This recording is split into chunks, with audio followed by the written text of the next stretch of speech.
Visitors and galleries were keen to turn up to the first big art fair in over a year, and this time things had drastically changed.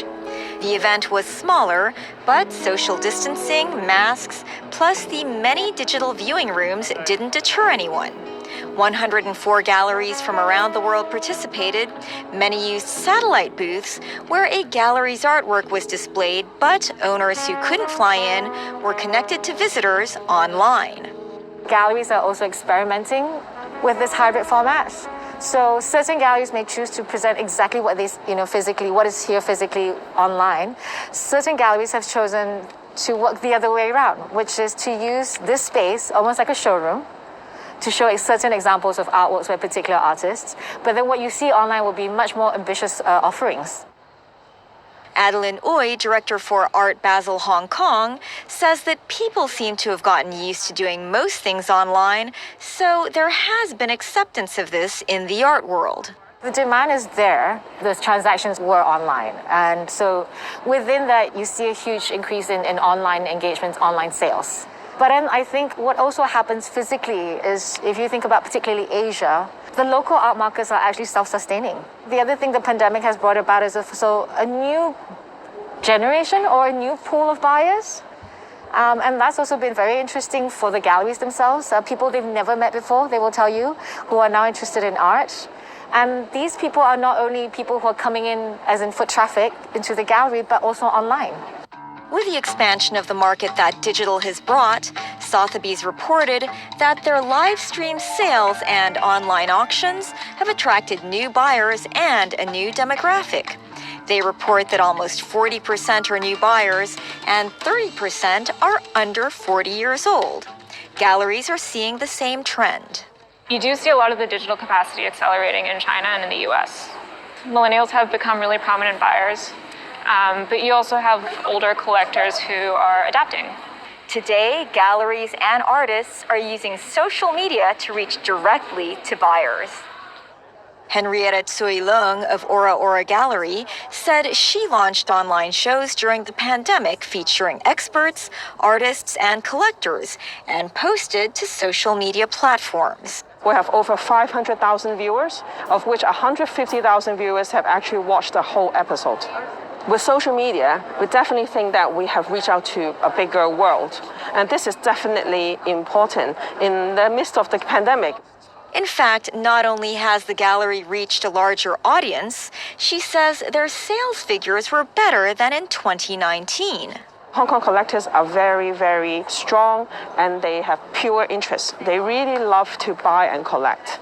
So last year, I managed to get them to read my research, to study things that people have done. I definitely find that my collectors have become more open-minded based on the fact that they have done deeper research. With more taking place through social media, her market appears to be growing, and she finds reaching out this way is more efficient than pre-digital and pre-pandemic gallery life. When people come to start a conversation with me, they start right from the place where I stopped posting. So it's efficient. We can get right on with what we want to discuss instead of how are you doing, what did you do, who is Huang Dan, what is Zhang Yanzi, what are masks, because they could have read some background, very short and nice caption that my colleagues have done. And sometimes we'll do trailers quick and fast for younger audience to be excited. She's noticed that different platforms appeal to different demographics.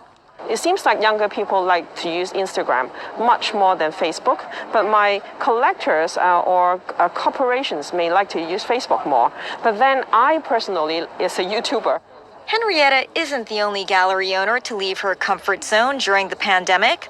Warren Cheng of Fine Arts Asia, who specializes in antique arts, says this is the first time he's participated at Art Basel since they normally only attend antiquity fairs. This time we joined because I think it'll be nice to try to go into new markets, and also we're experimenting with new types of working with antique. Actually, I would say maybe 80% of the people I answer questions to here were completely new people. Warren is concerned his collector base may be shrinking. The overall landscape in the antique world, at least in Hong Kong and China, one of the things I've experienced is that the collector base has actually been aging quite a bit. I dealt with clients who can be my father or grandfather, and yet I've not dealt with people my age. Like Henrietta, he went the social media route and reached out to a younger base. Instagram, Twitter, all the YouTube channels, all the go-to media for the crypto generations, we're tapping into that. The crypto generation, it seems, is crucial. He's launched the first ever art NFT in the world.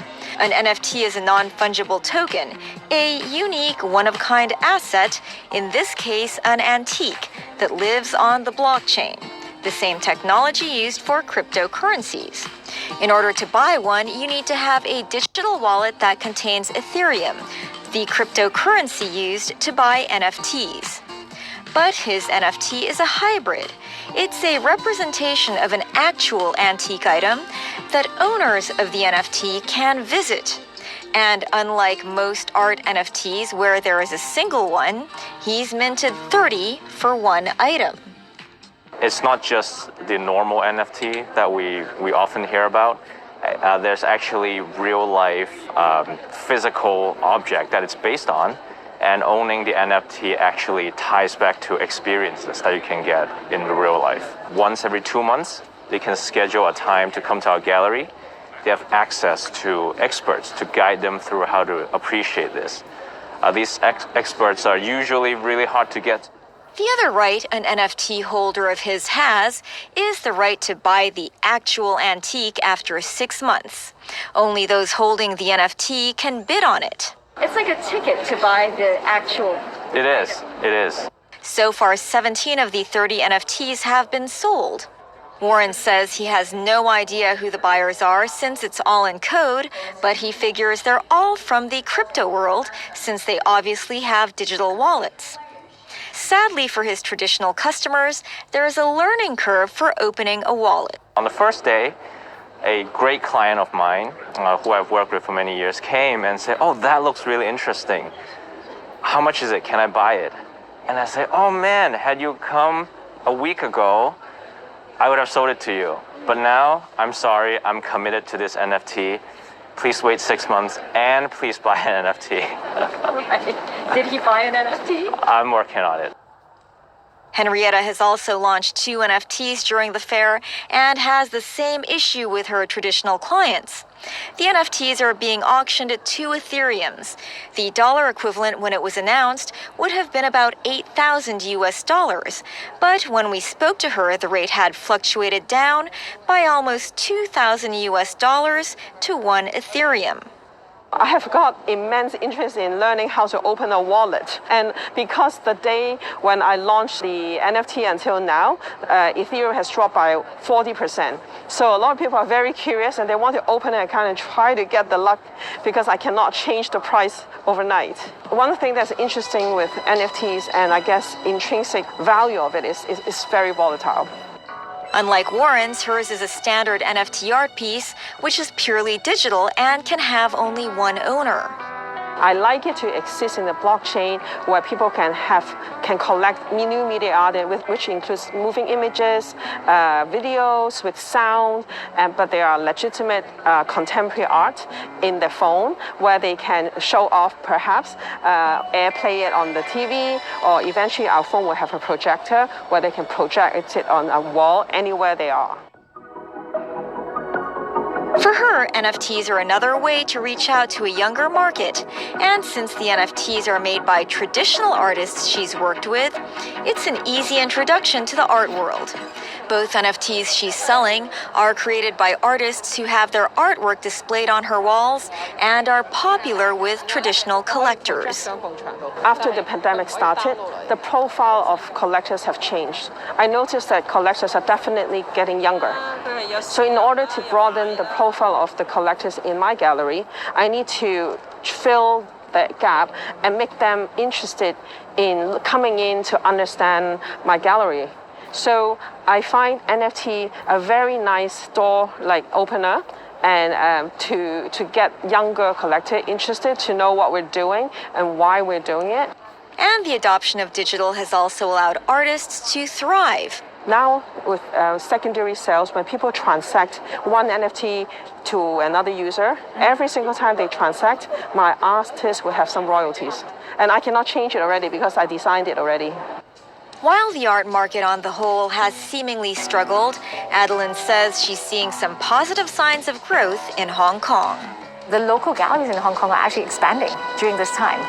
Whether they're getting getting another space or moving into another location, buying a building, rebuilding, repurposing it for their needs. So it really does feel that, everyone who believes in this is really deepening their roots. And they're not only building gallery spaces, but also building residencies and studios for their artists. And this is such a huge positive reinforcement. Despite the tough times, Hong Kong's art market looks ready not to just hold fast, but thrive.